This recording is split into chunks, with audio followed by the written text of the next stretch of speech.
In the dark, I play my dreams. Permaculture flows like sweet springs. I'm the daddy with the know-how seed. Creating the world like it's meant to be. Permaculture, P-I-M-P, I'm the king. Wrapping up in everything. Bring a change, making it last. Welcome to episode 365 of the Permaculture Pimpcast, where PIMP stands for Permaculture is my passion. The only Pimpcast on planet Earth where we discuss permaculture, preparedness, practical living, and sometimes prostitutes. Permaculture, P-I-M-P, with soulful rays. In the P-I-Pimpcast, where we find our place. Oh, yeah. Good to be here with y'all. Yeah, I'm really looking forward to this one, y'all. I know that I've been doing a lot of podcasts as of late. And in fact, I'm going to be podcasting all the rest of this week. And I'm so glad we got Tag on with us tonight because he's going to be discussing some things that everybody needs to know about. But I'm going to do all the housekeeping up front, as you well know, because I don't want to interrupt my guest when he's in the middle of doing his thing. This episode, as always, brought to you by Hickory Ridge Soap from TwoOldCrowsHomestead.com. Turn that simp into a pimp. Bam! Hey, don't forget, this Friday is going to be a big giveaway right here. I'm going to be live. I'm almost never live on Friday, but I'm going to be this Friday, and we're going to be giving away a ballin' AC unit that is off grid. So you're going to want to be checking us out then. All right.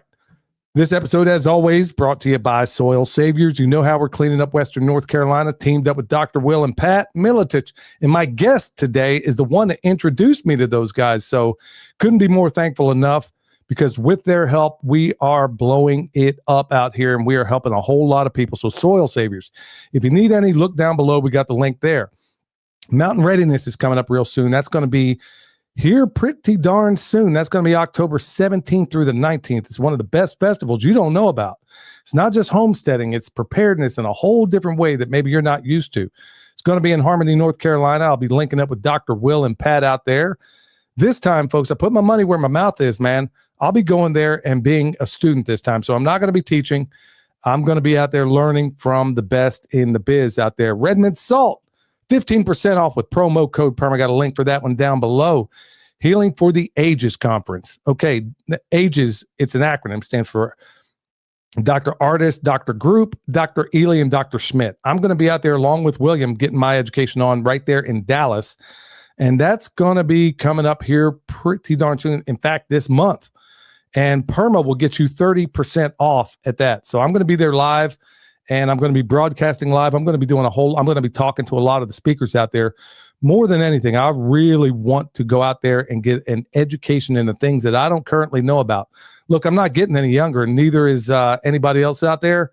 So I'm trying to do everything I can to keep Father Time at bay. You know, when I was younger, like all of us, my body was blessed by Mother Nature. But as I get older, it's getting cursed by Father Time. So I'm trying to hold all those things back. That's Fred Sanford 101. Wade watch. Billy 100 will get you $100 off that watch.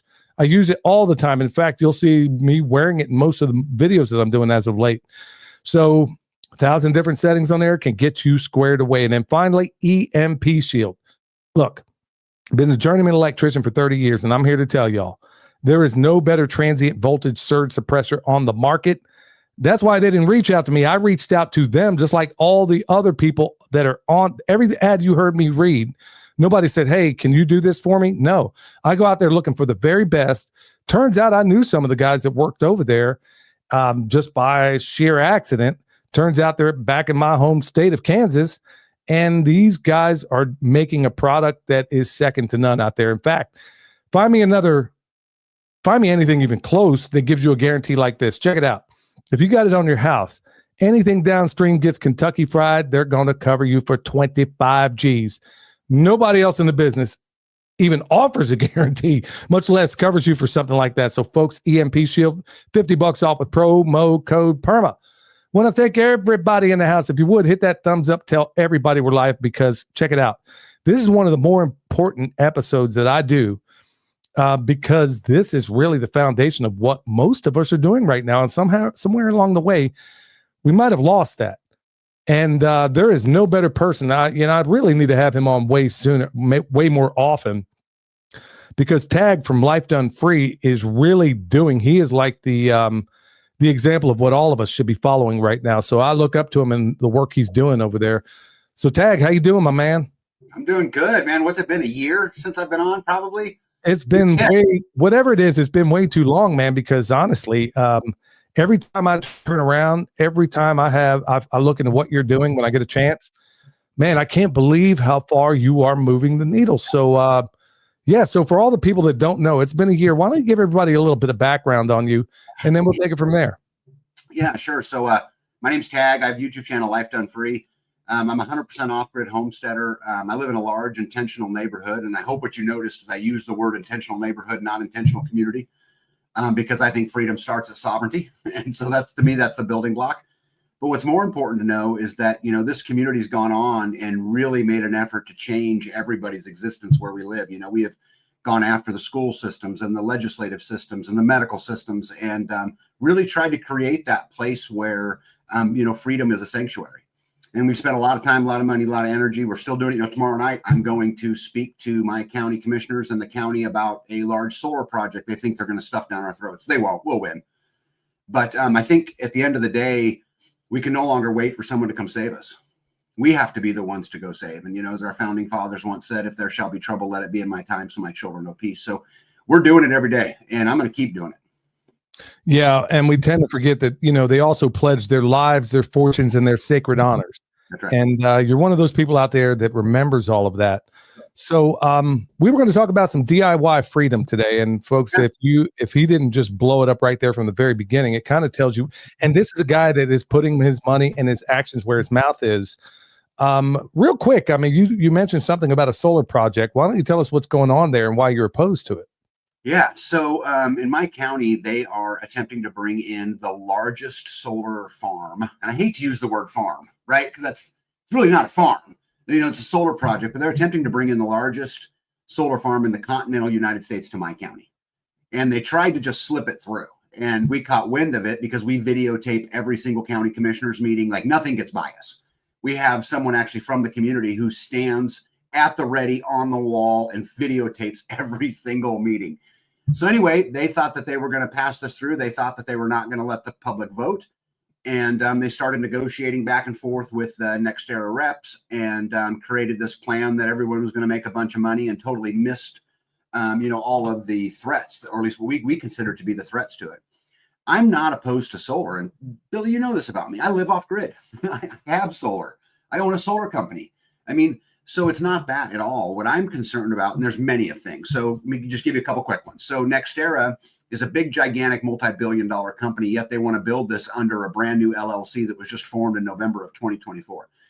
If they do this under this shell company and something goes bad, nothing's going to happen to NextEra, and everything's going to happen to the county. So I want that obviously cleaned up. I also think that getting rid of productive farmland, because you're talking about the bread belt, right? They're taking out up to 12,000 acres of farmland. Wow. And to put this into perspective, this is 33 million solar panels. If you stack these solar panels from front to end, it would go from where I live to Buenos Aires, right? Argentina. I mean, so you're talking about a massive plant. Also, they're not even taking into consideration what would happen if a tornado came through. I've interviewed all of our fire departments. None of them believe they have the equipment necessary to take on something like this.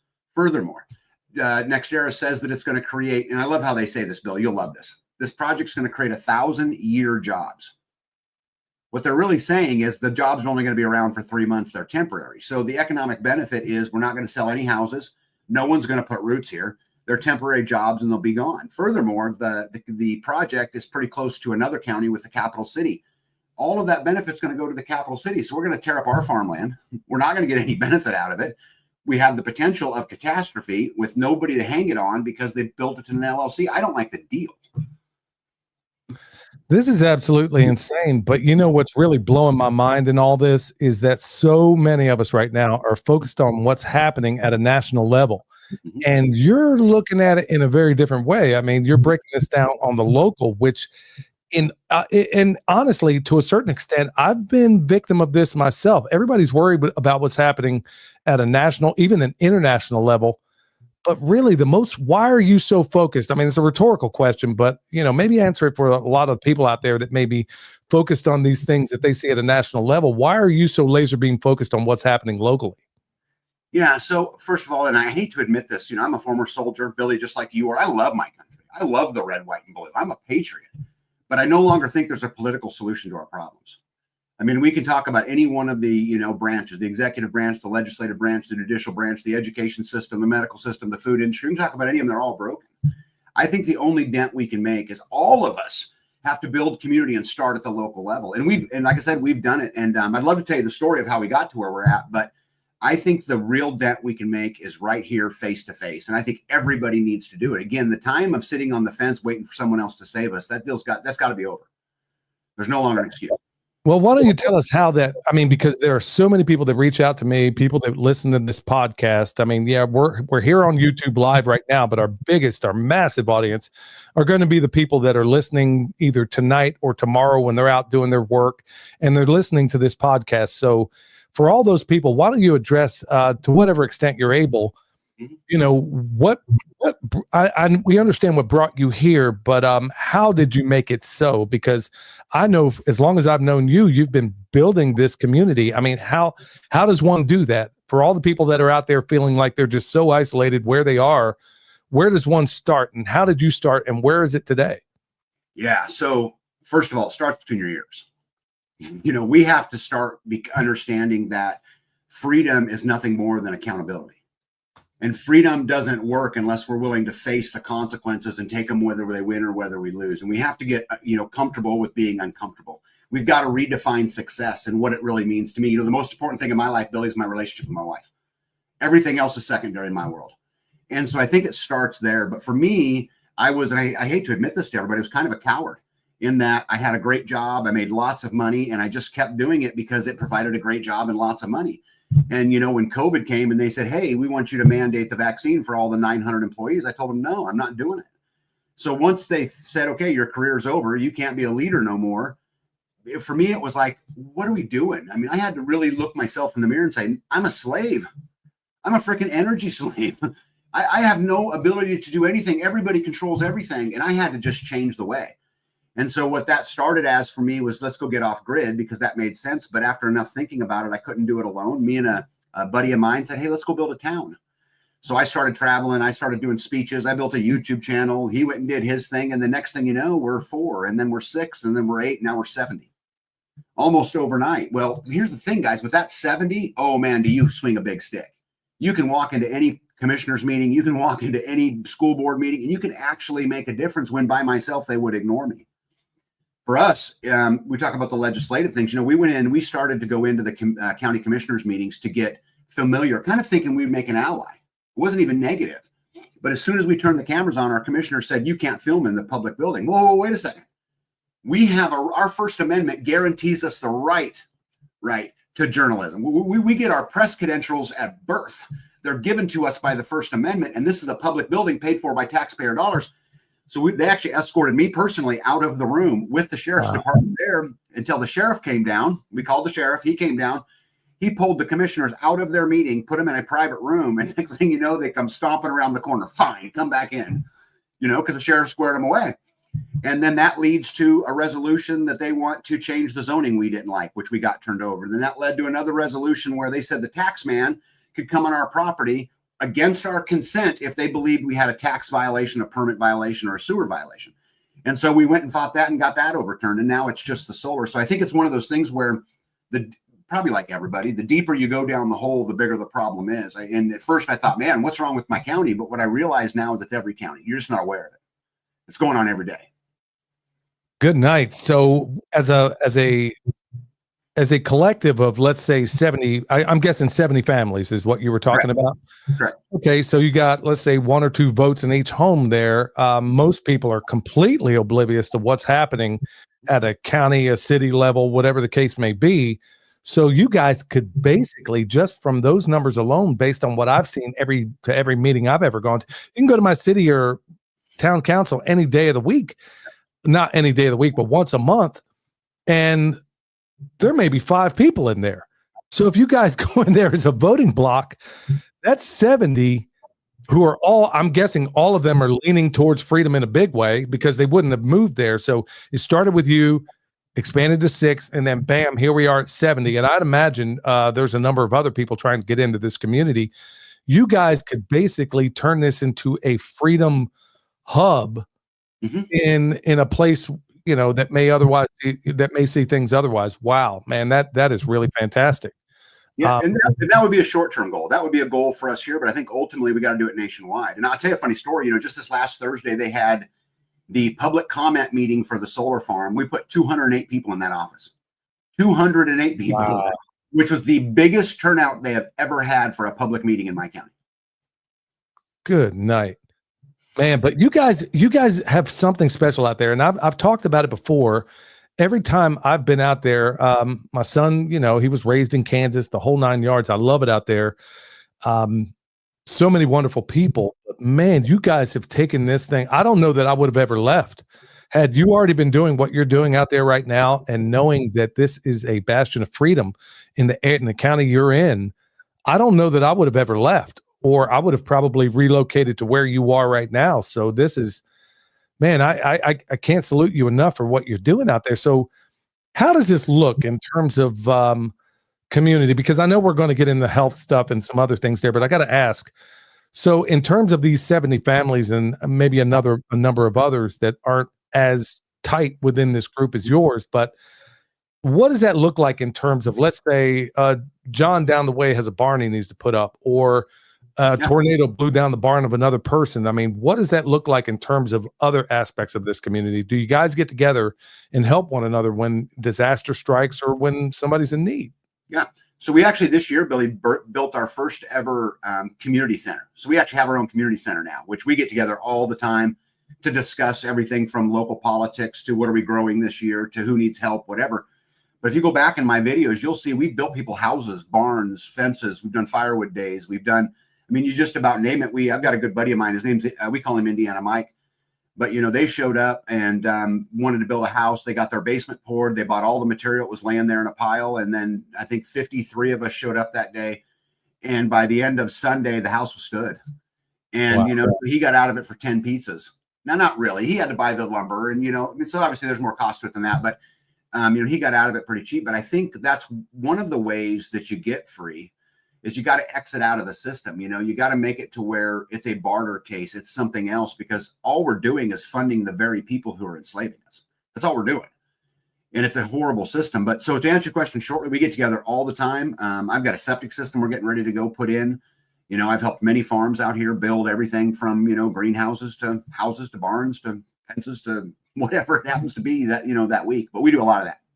Oh, beautiful. Absolutely beautiful. So let's turn the table a little bit, because I know you wanted to talk a little bit about medical freedom and education and some other things that you have out there. Now, fundamentally, everybody seems to think MD stands for medical deity, and they take their marching orders from whomever they see saying, oh, you got to do this, you got to do that. Mm-hmm. You guys do things a little bit differently. Why don't you talk to me about how that's unfolded?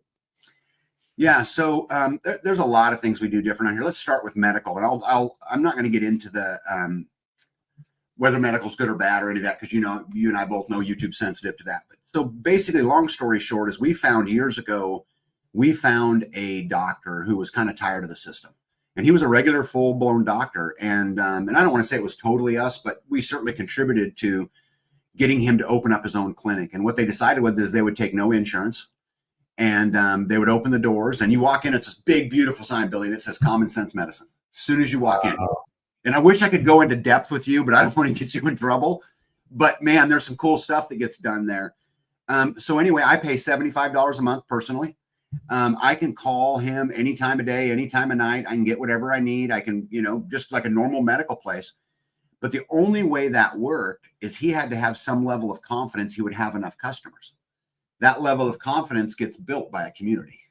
This is what I'm talking about, the purchasing power of a community. And one of the big advantages to the community is you can motivate businesses to take a stand because their livelihood isn't as threatened. Now let's fast forward. This was many years ago.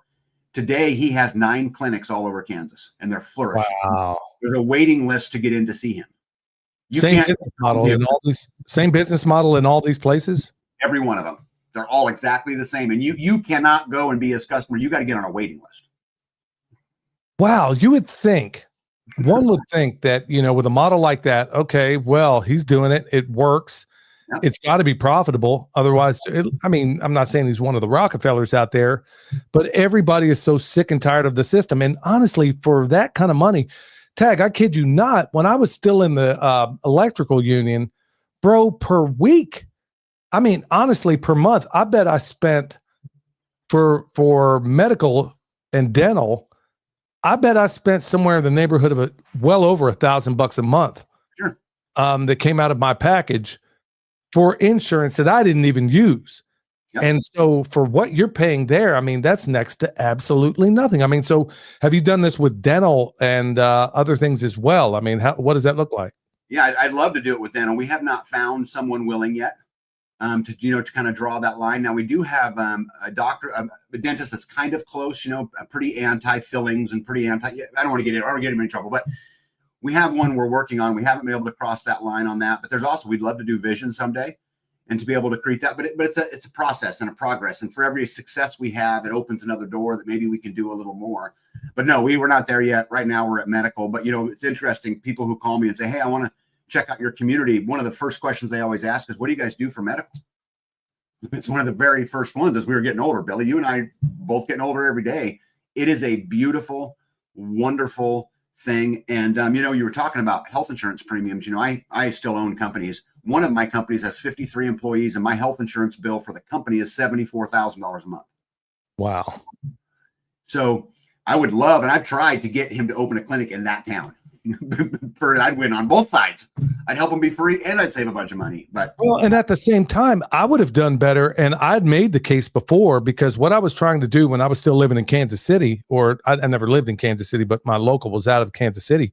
What I was trying to do was get all the building trades together, the electricians, the plumbers, the carpenters, and all these other things. And I was like, okay, what if we hired, and you are actually doing the idea that I came up with, that I tried to get other people on board, but they wouldn't do it. I was like, are you kidding me? We could lower our premiums for every hour I worked, $10 at that time. And it's considerably higher now. $10 went into a health and welfare fund. And I'm thinking, okay, do you have any idea the kind of doctors we could hire, the dentists we could hire, the specialists we could hire, if we were to take just half of that money, put the other half back on my check or some other benefit package that I would prefer to go to? We would get better care, get everybody seen, but you couldn't get the people on board. And good night, man. It's such a blessing to hear that you've been able to get that done. Okay, so I really want to go deep into this healthcare thing, but as you know, and folks, if the reason I'm not going to go too much deeper in here, we're in my regular YouTube channel and we're in the other channels as well. Just to kind of give you a disclaimer here, I guess. Every single time we talk about anything, even slightly of a medical nature, they give us a gig. I'm on my second strike right now. I'll get one more, they're going to shut down this channel. So I'm hoping a lot of you are able, and we got an intelligent audience. I know that you're able to see between the cracks here. So so please do. I can't go too much deeper in that. So Tag, let me drift on over. Man, it drives me crazy. I think what I'm going to wind up doing, folks, is that starting out the podcast on YouTube and then switching over to Rumble, to where I don't have to worry about, freedom of speech issues or whatever, because it's just cold-blooded what they're doing here, because I would love to go deeper into this, but I can't. So please understand why. Let's kick it on over to education. Yeah. What do you see as the biggest failure in the modern education system? And why don't you tell me what your solutions are for that? Well, I know that's a loaded question, but knock yourself out. Well, we're spending, as a country, we spend $18,614 per student. If you look at industrialized countries across the world, the average is $11,000. If you look at the NAEP scorecard, our fourth graders are testing at 66 below proficient in math and 67 in reading. Our eighth graders are testing at 68 and 69% in the same category. Seniors today, the seniors in high school, so 12th graders, are only 37. So only 37% of them are proficient in reading, and only 25% of them are proficient in math.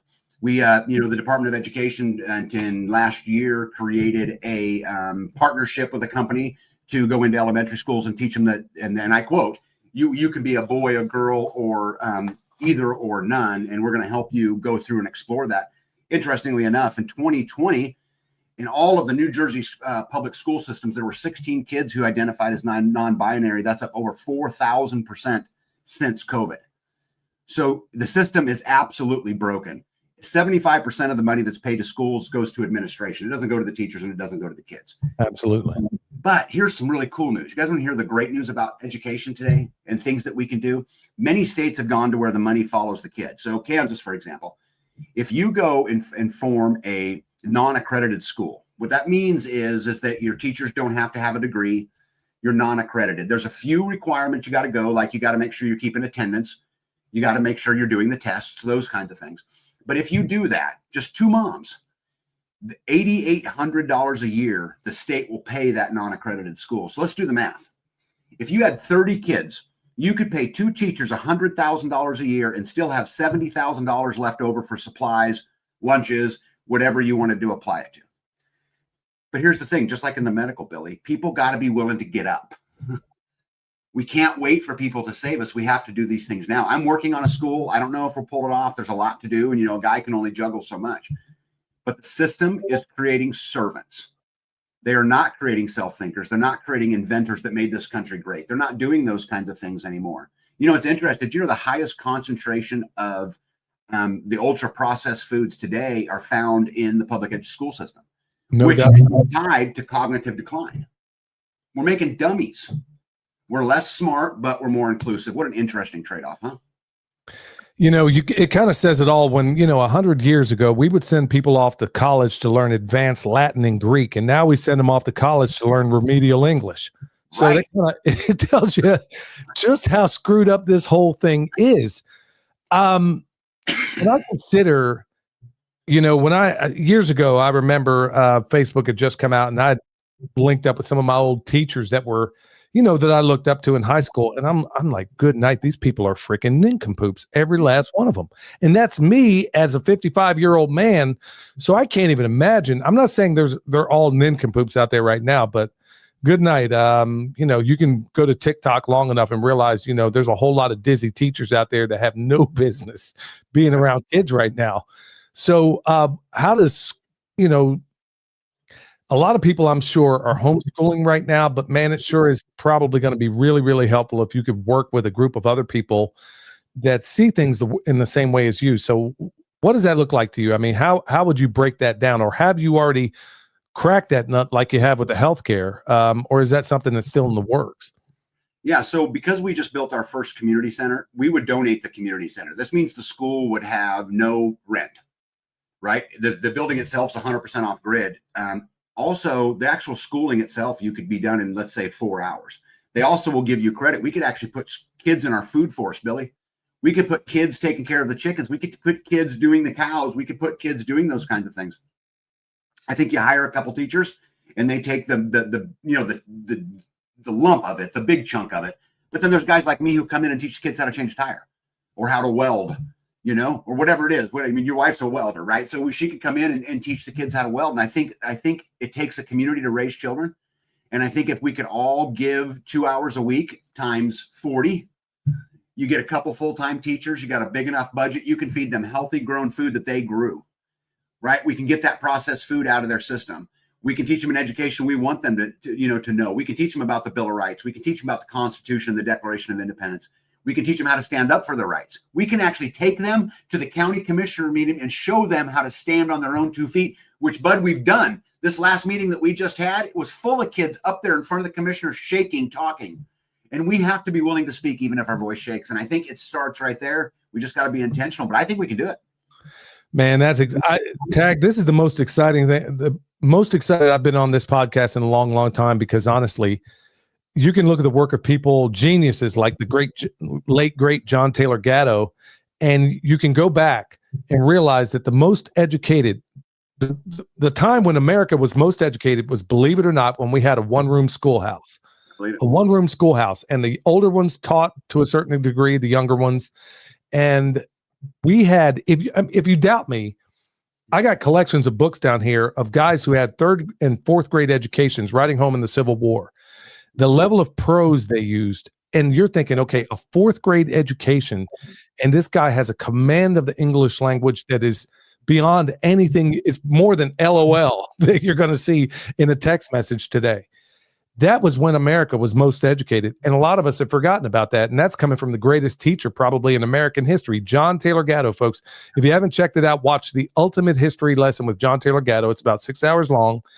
And you'll have to double the speed because he had just had a stroke. But check it out, and you'll find out the reason why America went from the one-room schoolhouse into compulsory education to mirror the Prussian model, where we turn out cogs. We don't turn out thinkers. But Tag, man, the reason why I'm so doggone excited is I remember the uphill battle to a certain extent that it was to turn my son into an autodidact. And folks, if you don't know what that is, that's a self-taught person where you can basically put them in autopilot, find out what they're interested in, and they will have a PhD understanding in anything they want to learn. And what you're talking about there is the only way we get back to that. Now, in terms of the community out there, I mean, what kind of, clearly people got on board with the healthcare, but what's the community zeitgeist giving you in terms of this school? Are people on board? Yes, some are, and some don't think they have anything to offer, which is typical. Even though I think everybody has something to offer. The real biggest hurdle we're going to run into, which is funny, it's not money, because I can make it cost net zero to the parents. The way that our state works now, we can fund it. That's not a problem. We have the building. That's not a problem. It's I got to get somebody to run it. I've got to be able to hire the teachers because, again, my hands are so full with everything else that's going on. So this is another really important point about community is you got to find a community, and you've got to build in community a series of leaders.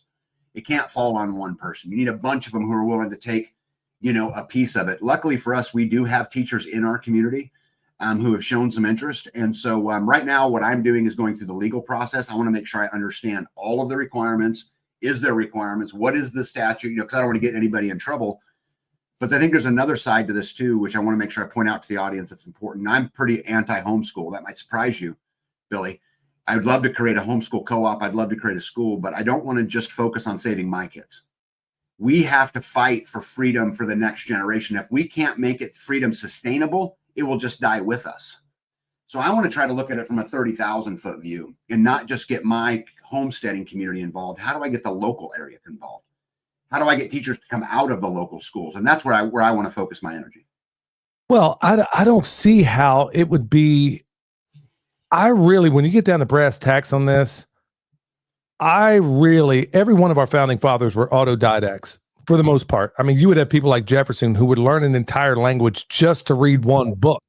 I mean, that doesn't exist today. I mean, and we could get back there. It really doesn't. But man, as you're saying this, I'm imagining kids that to a certain extent, they're in there. They don't have to follow any, government mandates or whatever. They're in there learning the necessary things they need to know. They're learning things, honestly, maybe to write in cursive once again, because that's been forgotten. Right. Or, maybe they're out there. Okay, you're in the middle of Kansas. Okay, kids, we're going to go out here and show you how we break bread. We're going to show you how to move cattle. Okay. We're going to show you how to raise chickens. We're going to show you how to process them for those that are so inclined. People used to look down on home economics or whatever, but man, that's a big deal. Yes. It really is for a home. There are so many different ways in which this thing could be an absolute masterpiece. And man, I gotta give you a serious hat tip for trying to solve this thing. And at the same time, just like your medical system there, you're saving a pile of money all at the same time. And you're putting out kids that can look after themselves instead of this generation of, and it's all generations I'm starting to see, generation of nincompoops who really don't care anything more about what their next post is on X or Instagram or, TikTok or something like that. Man, that is really a high ambition. So do you see that? Okay, so you got a building, you got teachers that are somewhat interested, you got parents that are do you have any help with this? Is it you basically spearing up this by yourself, or do you have other people that you're able to kind of farm some of this out to? Yeah, so I'm kind of in our community, kind of the vision guy in a lot of ways, but the good news, we have a great community and I've got people willing to help. It's just about putting it all together. And again, I'm in the legal part of it right now, but I think we do it. I think that not only do we do it, I think that our local geographical community would eat it up. I mean, that homeschooling is the fastest growing segment in education today. People want their kids out of the public system. And so I think we can make a run at it. Again, it's just hours in the day and it's just finding the people who will commit, because the thing is, once you commit, you're in. There's no halfway in it. You got to do it all the way or you don't do it at all. And so I'm hoping that those leaders, as we progress through this, will really step to the forefront and just take over it. I don't need a say in it. I don't need any of that stuff. Let's go raise great kids. Let's go build the next generation. And more importantly, the world we're leaving them sucks, Billy. You talk about preparedness all the time. Are we preparing our kids to grow their own food, to build for themselves, to fix a gate, to fix a tire, to do any of these things that may become really, really hard to get done in the future? So I'm hoping so. Again, we're at the beginning of it, but I'd love to come back on in 6 months and tell you where I'm at. Yeah, we'll have to definitely do that, man, because every time I turn around, man, you are a guy that does not stay put. I don't know that you're ever going to be content with the status quo. In fact, I don't think you have it in you, just like I don't. So I want you to describe for me, Tag, if you could, because I know so many people are waiting with bated breath because what you're describing to them for them is, I think, what a lot of us would consider the closest thing to a utopia. Mm-hmm. If you could solve two of those things, why don't you describe to me what a true sovereign community would look like if you didn't have to deal with any government nonsense or dealing with the state or feds or anything like that? I mean, let's just pretend you could just blink your eyes and create the perfect community. Obviously you're working on the medical thing. You got the school thing going. What does that look like to you? Yeah, it's interesting.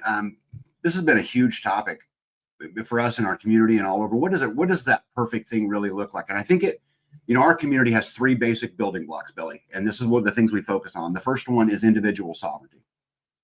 And I think you have to start as that as your primary building block, because nobody wants to be told what to grow, what to do. They're their own sovereign farms. They do their own thing. We're not going to regulate. We're not going to do any of those kinds of things. So every guideline, everything we do now has to match that first building block.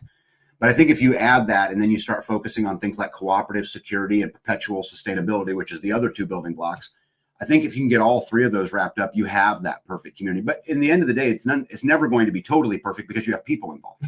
And as soon as you have, as soon as you have people involved, that there will be issues. But I think the culture matters a lot. I think getting everybody steered in a direction of, hey, let's go change the world, not just right here. I'm going to be dead in who knows how many years, and it ain't going to matter.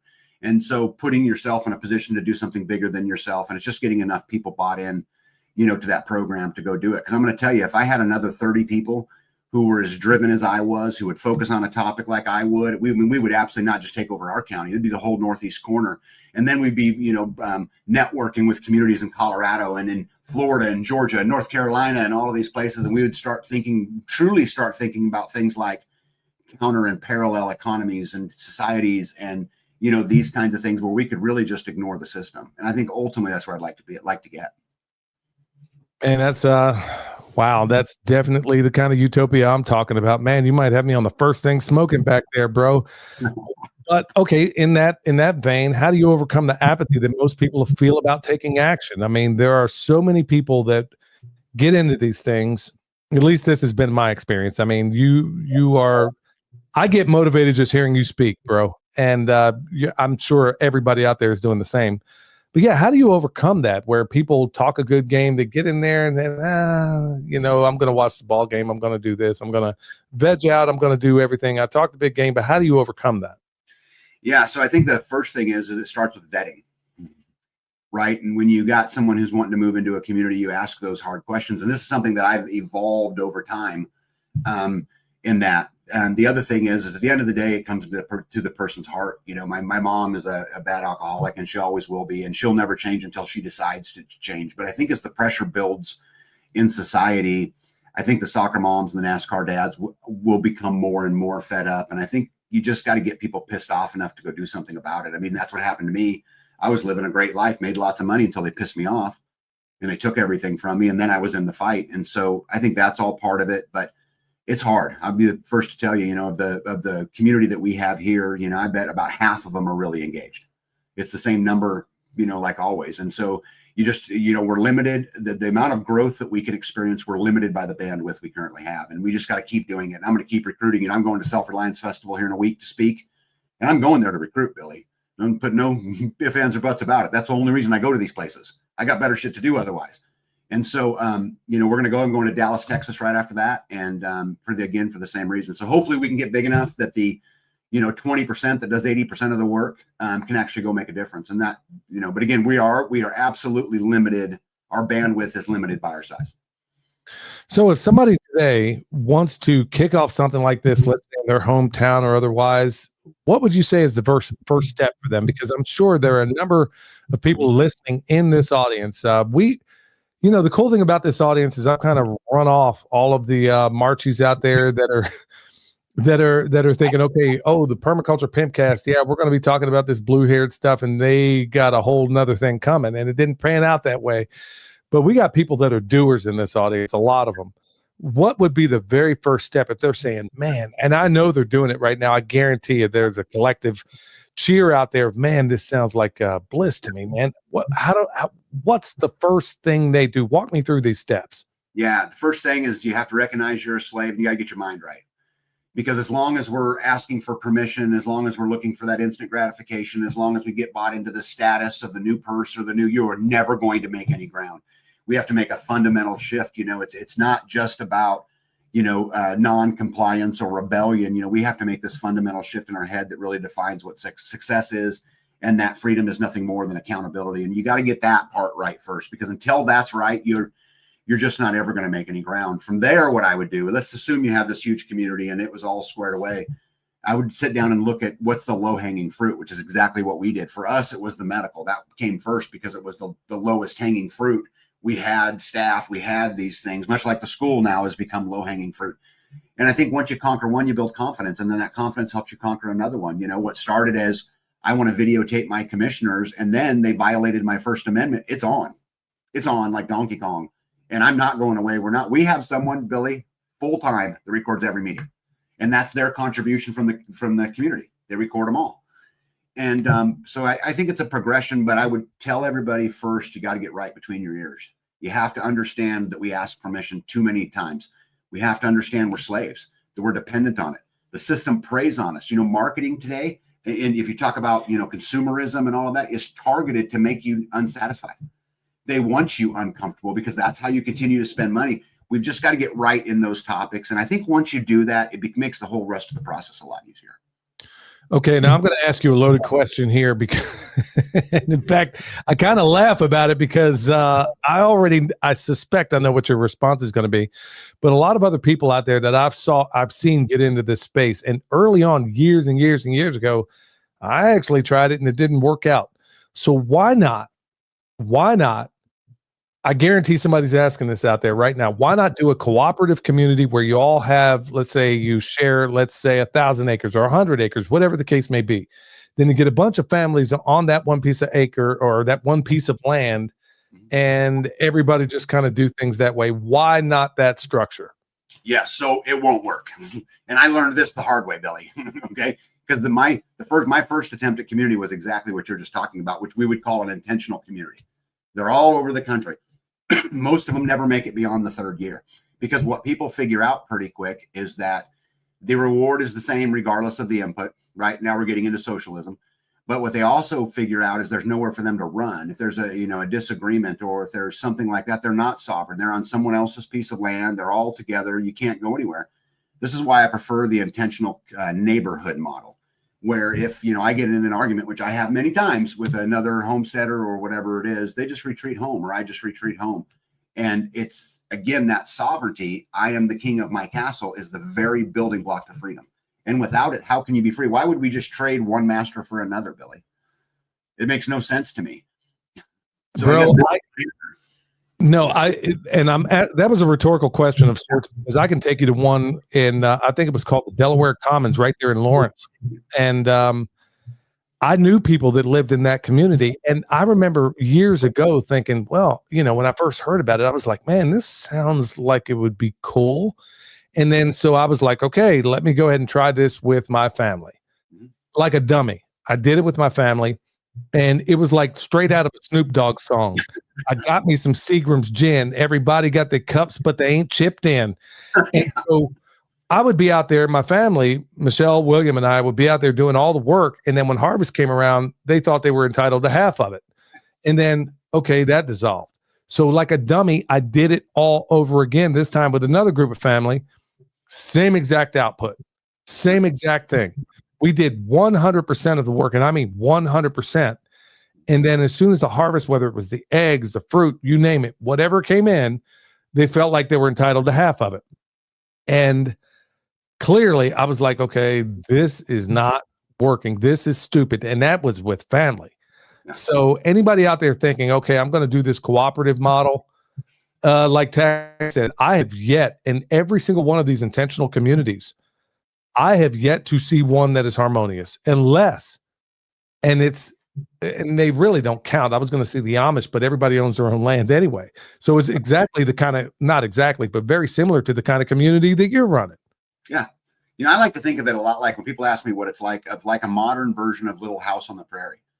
Because what happens is we all own our own places, their own land. They do it however they want to do it. But when the barn needs built, we all rally. If there's a fire, we all rally. So, the settlers back in those days, they didn't do it alone. They still had to go to the trading post. They still had to depend on their neighbors. We just brought it back. We didn't invent it.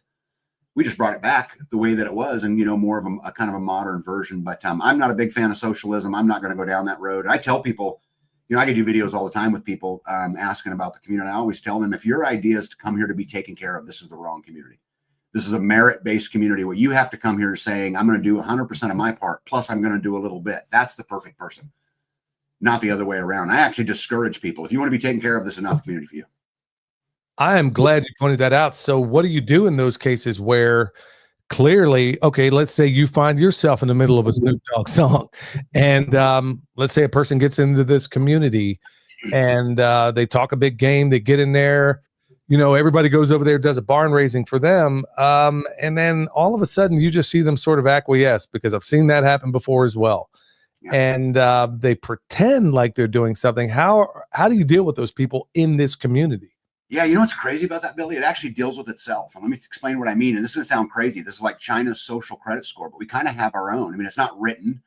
It's not any of that stuff. But at the end of the day, if I called a community day, everybody would show up. And the reason is because I'm involved in all of it. If you call for help, I'm come. And so we have people in our community who don't show up, who don't help. And then they wonder why people don't show up to help them. So it kind of works itself out in a lot of ways. You got these beginning building blocks, and those people really kind of, they get all of the attention because they're the ones willing to invest the most. And so it's kind of a self-fulfilling thing. We don't have a lot of problems with that. We have had one case where we had to kind of excommunicate somebody, but beyond that, we haven't had, that's been the only one up until this date. Man, that is really awesome. So the problem fixes itself. So any person that thinks they're just going to be a drag on the community, it makes it so self-evident that everybody just kind of excommunicates that person to a certain extent. Yeah. Wow. That's what I'm talking about, because we have exactly the opposite. Now, as you know, I live about 45 minutes north of Asheville, and you can get these idiots to show up to a drum circle, but hey, we're going to go out here. I'm going to show you how to build a food forest. And then you find out who really shows up there. And then if they do show up, honestly, we have a lot of good people that do good work. Well, not a lot, but we'll have some, and you know who they are. Yeah. But you'll have these bums show up halfway through, expect to be fed, don't do anything, and man, I'm seeing so many different parts of your model that I'm going to start employing into the ones we have, because honestly, we live so, these mountains make things a little more difficult in terms of getting together. And my buddy Steve is in the chat right now, and there's a number of others that we were getting together once a month, but man, through the growing season, it can be a little bit tough. Mm-hmm. Yeah, that's exactly how I think. Man, there's so many different ways. You really ought to put a course together. You really should. If you were to put a course together, man, I would help you promote it, because this, I think, could be the antidote for so many people that are looking for ways to build something similar to this, but have no idea where to start. Or, hey, step one, do this. Like you said, at the end of the day, in the beginning of the permaculture manual, which so many of the purple-haired breathers doing this type of permaculture, they forget that part, that the very first prime directive is immediately take 100% control of yourself. In a nutshell, be responsible for everything you and your family do and fail to do. Mhm. Take ownership of that. So I'm taking it. If you have anything other than that, they're going to self-prune from that community. Wow. Yeah, if you got a bunch of doers, right? Because they just simply won't put up with it. And at the end of the day, I tell people all the time, do not feel obligated to come. If we're gonna go plant trees, don't come. But don't come, and then when you don't come, you can't expect a harvest, right? Because at the end of the day, that's just not how it works. If you want to come help, I'm happy to share. If you don't feel obligated. It's not a big deal. Because again, I think it starts with sovereignty. I'm not going to mandate anything. We should have the right to choose what we want to do, and we should have equality in opportunity, not equality in outcome. And I think it's just getting back to the, kind of back to those original fundamentals. And if you're willing to do your part plus a little bit, I think you can be part of a great community. If you're selfish, you won't be. Yeah, you got people in the chat over here saying, Tag, you ought to write a book. Well, I think not only a book, really. I think if you were to do like an instructional thing, step by step, and maybe go out there, maybe we could talk about that, man. But I honestly think something like that would be hot, especially right now where people have, this dollar is not worth two dead flies right now, and it's only getting worse. Yeah. So I would think that people would, if they're using their thinking cap, they're going to think, okay, a community like this probably sounds good, but hey, if you're lazy, this ain't going to work out for you. It's got its problems, just like every, other place does. But I'll tell you, you talked about getting your community together, Billy. And we talk about mindset a lot. Everyone has to understand this, that community is no different than the garden. It's no different than the animals. It's no different. They all take an investment. We weed the garden because we want the produce to come out at the end. The community works the same way. You've got to be willing to take a part of your week, every week, and invest it in community. No different than we do the garden. No different than we do everything else. And if you can get 100 people doing that, you'll have a great thing. And so I spend a part of my week, every single week, investing into the community. Now, that might be doing a community event. That might be helping somebody put a toilet in, right? My best memories of this community is, Jess from American Roots Farm, who she's got a YouTube channel. When we got their toilet in for the first time, that first flush, I called her. I said, Jess, come here. You got to do the honors. And, and the look on her face, or Jeff and Louise, when they put her hand under the water and had hot water for the first time, that is what it's about. And, but you got to be willing to invest. And if you're not willing to invest, it will never work. But I'm going to tell you, there's times I go and I don't want to, but I do it anyway. Just fact. How much stock is given into, let's say, sweat equity? Let's say somebody has more time than money. How does that rank in the hierarchy of things that are available out there? Yeah, well, money really plays no role here. And so sweat equity is everything. It's the pinnacle. If you go out there and you invest in the community and you work hard to do the right thing, everyone will come to your aid. When you need something, a water tank or something comes up, everybody will come to your aid. If you're a dumbass, right? If you don't contribute, nobody's going to help you. Their money really doesn't have a whole lot of value. It's not really how it works here. And I've never charged anybody for a single thing I've done in the community. Not one time. Wow. And that's what I'm talking about. Tag. And as always, man, it's always a joy when I can get you on here and talk about things, bro. Is there anything else you want to extend to the audience out there? We're going to have thousands that are going to be listening in the audio format. That's definitely by far our most popular one. But and if anybody has questions out there for Tag, go ahead and put them in there, put them in capital letters so I can see them. Because when I'm wearing these blue light blockers, kind of got issues, when it comes to reading. So let me know if you have any questions out there. I know a number of them have almost certainly passed by, but I couldn't catch them all. Yeah, I think a lot of things. I think the first thing is guys, the days of sitting back and waiting for someone to save us have got to be over. If you're going to sit on your couch and bitch and moan about the local politics or bitch and moan and you're not doing anything about it, you're the problem. And I'm not going to apologize for that, because at the end of the day, we've let it go too far. Billy and I were talking about boomers and Gen X's and stuff earlier, and then we let it get here. But we've got to stand up and we've got to do something about it. Our community would love to have more members. But again, there's a process. Feel free to reach out to me. You can find my email address on my YouTube channel. It's tag@lifeandfree.com. But reach out to me. But more importantly, we need these communities everywhere. If you've got a community, if you're building a community, if I can help you, if I can mentor you, or you can mentor me, if we can get on a video, let's figure out a way how we, the people, can begin to take it back by creating our own systems, our own processes, And if we can do that together, I think we're going to leave this place a better place for our kids, for our grandkids, and their kids, ultimately proving permaculture and sustainability is the ultimate outcome. Man, that's what I'm talking about, bro.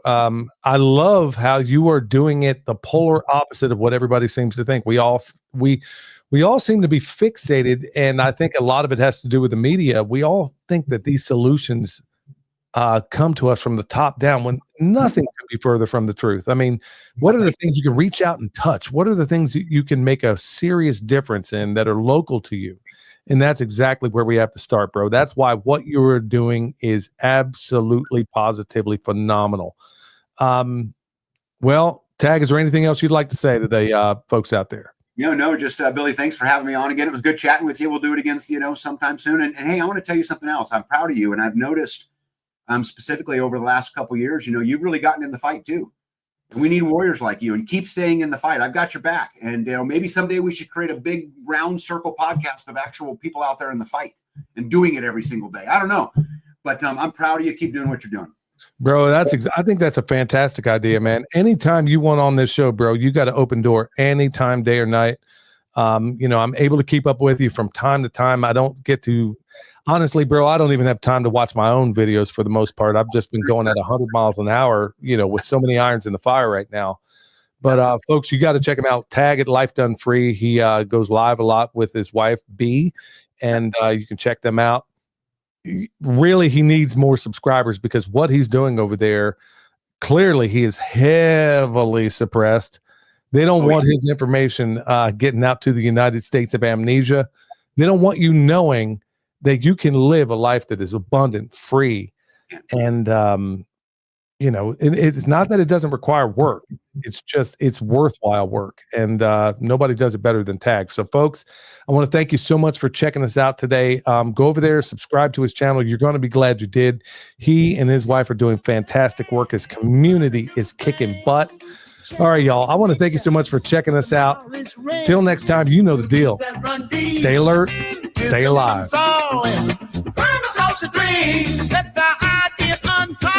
I'm moving with the truth.